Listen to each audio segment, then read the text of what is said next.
ನಮಸ್ಕಾರ, ನೋಡ್ತಾ ಇದ್ರ ನ್ಯೂಸ್ ಫಸ್ಟ್. ನಾನು ಪ್ರೀತಿ ಆಕಾಶ್. ದಾವಣಗೆರೆ ನಗರದ ಬಸಾಪುರದಲ್ಲಿ ವಿಶೇಷವಾದ ಜಾತ್ರೆಯೊಂದು ನಡೆಯುತ್ತೆ. ಅದೇ ಗಂಡಸರ ಜಾತ್ರೆ.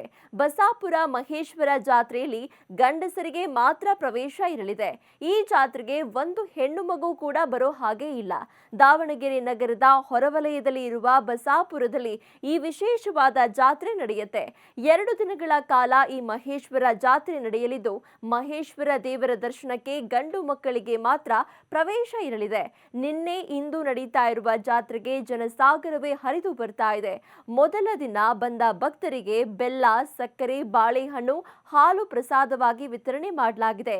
ಇನ್ನು ಇವತ್ತು ಭಕ್ತರಿಗೆ ಅನ್ನ, ಸಾಂಬಾರ್, ಮಜ್ಜಿಗೆ, ಸಾಂಬಾರ್, ಬಾಳೆಹಣ್ಣು ಪ್ರಸಾದವಾಗಿ ನೀಡಲಾಗುತ್ತೆ.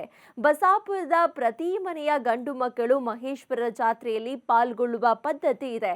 ಸುಮಾರು ವರ್ಷಗಳಿಂದ ನಡೆದುಕೊಂಡು ಬಂದಿರುವ ಮಹೇಶ್ವರ ಜಾತ್ರೆಗೆ ಅಕ್ಕಪಕ್ಕದ ಗ್ರಾಮದ ಭಕ್ತರು ಕೂಡ ಆಗಮಿಸುತ್ತಾರೆ.